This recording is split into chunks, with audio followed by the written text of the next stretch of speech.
उत्तरी इजराइल लगातार हिजबुल्लाह के हमलों से दहल रहा है। एक बार फिर लेबनान से खतरनाक रॉकेटों ने इजरायली बेस को धमाकों से हिला डाला।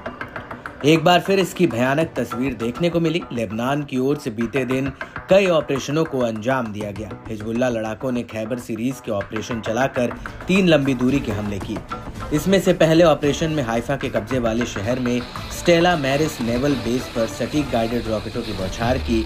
इस हफ्ते बेस पर लगभग रोजाना लंबी दूरी के हिजबुल्लाह हमले हुए हैं।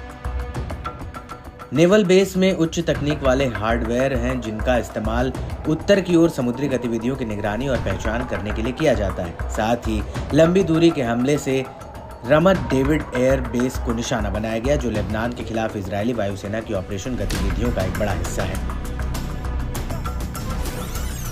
लड़ाकों ने एयरबेस को निशाना बनाने के लिए सटीक गाइडेड रॉकेट का भी इस्तेमाल किया। हिजबुल्लाह ने गाइडेड रॉकेटों की बौछार से दक्षिणी तेल अवीव में तेल नोफ एयरबेस पर लंबी दूरी का हमला किया।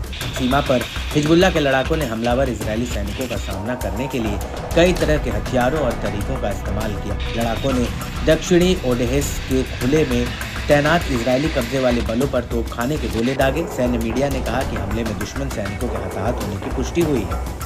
हिजबुल्लाह ने इजरायली सैन्य ग्रेड बुलडोजर पर एक एंटी टैंक गाइडेड मिसाइल दागी। इससे बख्तरबंद वाहन तबाह हो गया। समूह ने दावा किया कि कई इजरायली सैनिक इस दौरान मारे गए, जबकि उससे भी ज्यादा घायल हो गए।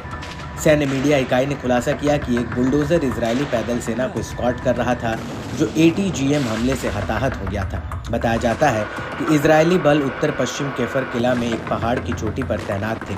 वहीं मारून अल रूस में हिजबुल्लाह की मानव रहित वायुसेना ने शहर के पूर्वी भाग में तैनात इजरायली बलों पर 2 एक तरफा हमला करने वाले ड्रोन लॉन्च किए। इसके अलावा हिजबुल्लाह लड़ाकों ने कफर किला में एक इजरायली सैनिकों के वाहन पर ATGM फायर किया। इस बार के हमले ने एक इजरायली बख्तरबंद कार्मिक वाहक को निशाना बनाया और नष्ट कर दिया, जिससे उसके चालक दल के सदस्य मारे गए और घायल हो गए। लड़ाकों ने सीमा के पास केरेट शमन शहर की बस्ती पर रॉकेटों की एक बौछार की। मिसगांव M बस्ती में इजरायली बलों की एक साइट पर रॉकेटों की बौछार की गई। मार्गरिलियट बस्ती में इजरायली सैनिकों की एक साइट पर रॉकेटों से हमला किया गया। बनारा बस्ती में इजरायली टुकड़ियों पर रॉकेटों से धावा बोला गया। करमील शहर की बस्ती में इजरायली पैराट्रूपर्स की मेजबानी करने वाले एक इजरायली बेस पर रॉकेटों की एक बड़ी बौछार की गई। हिजबुल्लाह लड़ाकों की ओर से आए दिन हमलों से इसके दायरे को कोई गुना विनाश की ओर ढकेलने का काम किया है। हिजबुल्लाह लड़ाके बेहद आक्रामक तरीके से इजरायली बलों पर हमलावर हैं।